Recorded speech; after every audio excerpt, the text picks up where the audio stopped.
play 38 minutes and then blow it. This was a little different, and I'm supremely disappointed in the way it came about, because I thought it came down to sort of rebounding and toughness, something that we typically do pretty well. And I know those guys in the locker room know that, and they're disappointed, especially coming in here for Joe's last weekend. So, but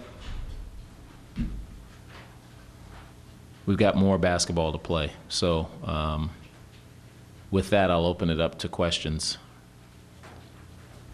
Great, if you look at the stat sheet, you guys had more second chance points. The rebound disparity was only 3. Did it feel a lot worse than that, though? Well, that's why you can't always use these stat guys, because it doesn't take into consideration time and situation. And you make these guys miss when you're only down 2 or 1 or 4, and they get put back after put back.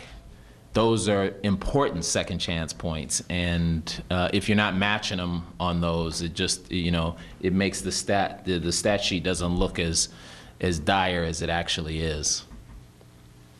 A couple of defensive lapses in the second. Oh my goodness! I mean, it was kind of like it's what I was hoping we wouldn't have happen, where we're looking at someone else to do a job rather than just hustling over and doing it ourselves. And so there were some bad lapses. That's what I mean, Curtis. This wasn't our typical type of game. I mean, we were very laissez-faire in certain situations, in key situations, and it's almost like it's almost as if psychologically we didn't want to win this game. Can you talk about how foul trouble affected you guys in the second half? Just Well, team fouls. It didn't feel really like it was the foul trouble that bothered us, because I thought the game was called fine, not overly for them or overly for us.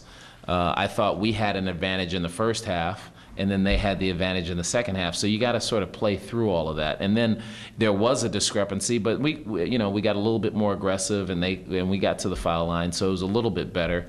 And I was not subbing because of fouls. I was subbing sort of offense, defense. Was that the Jamal Reed and Devon? Yeah. Well, Jamal was getting rebounds and Devon wasn't, and that was the reason for that. Just very, very plain, very simple. What do you say to a guy like Eric Moreland, who kind of had his chances but maybe shied away from some contact? Or what I actually told him is that you have to decide whether or not this season still means something. It looked like it meant more to them than it did to us, and that's the danger you run in playing the way we have this season. And there's no need to yell and scream. I mean, these guys have a game plan. They follow the game plan. We win. They don't follow the game plan. Sometimes you still win, but not this season. You don't have enough horses to not do what you need to do, not execute, and still win games. You talk about key moments, and not showing up on the stat sheet. It seemed like that Moreland turnover there late, where he just threw it into the bench, really kind of broke the back. Well, there were a couple of them there. There was the one where he did a great job to get an offensive rebound, bring it back out, and then he throws it to Charlie, right to Charlie's man, and then he throws the one out of bounds. But, it wasn't any one person's mistakes that cost us. It was a team effort, and I take full blame. I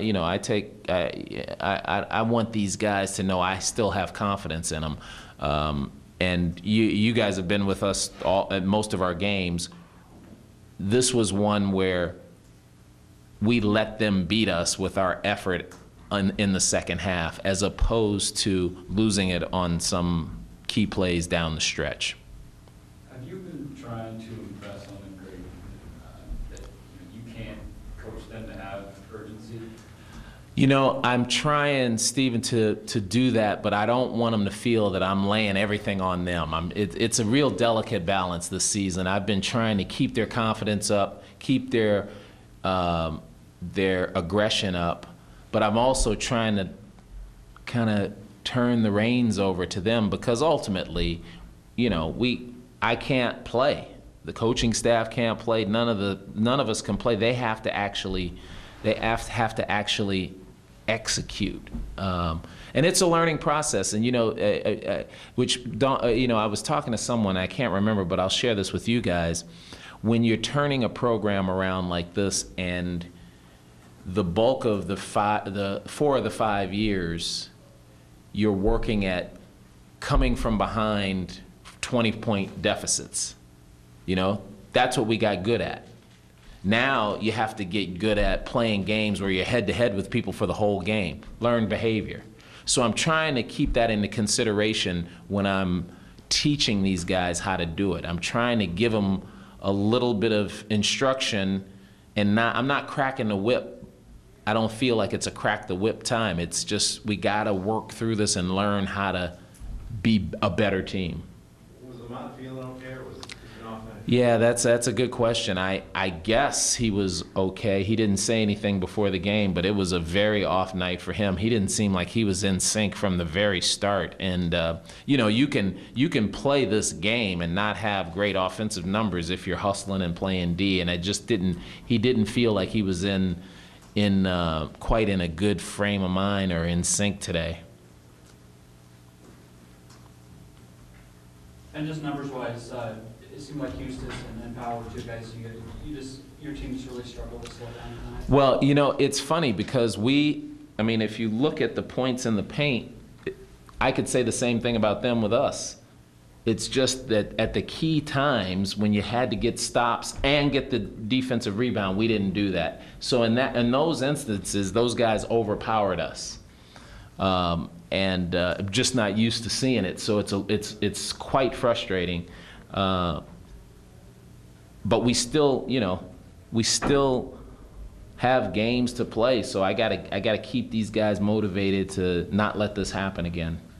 I think something that was talked about with Berto and Joe was piggybacking off what was going on earlier with Eric, was him being maybe a little too unselfish and not having that killer instinct around the basket. Would you like him to have that? Oh, listen, I want him to dunk the ball every time he gets it.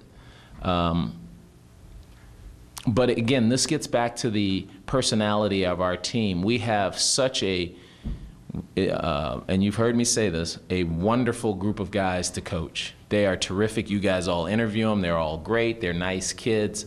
And you need some killers out there at times. And you need some leaders out there at times. I think those come hand in hand. And our two leaders and killers are on the bench, and that's Angus and Daniel Gomez. So somebody's got to step up, and I'm trying to find out who that person's going to be. I've spent the whole season trying to find out who that's going to be.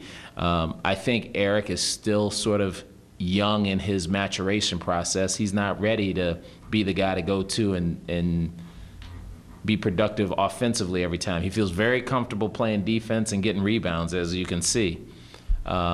Roberto certainly can be productive on the offensive end, but can he be as good on the defensive end? I think he can. It's just a matter of will.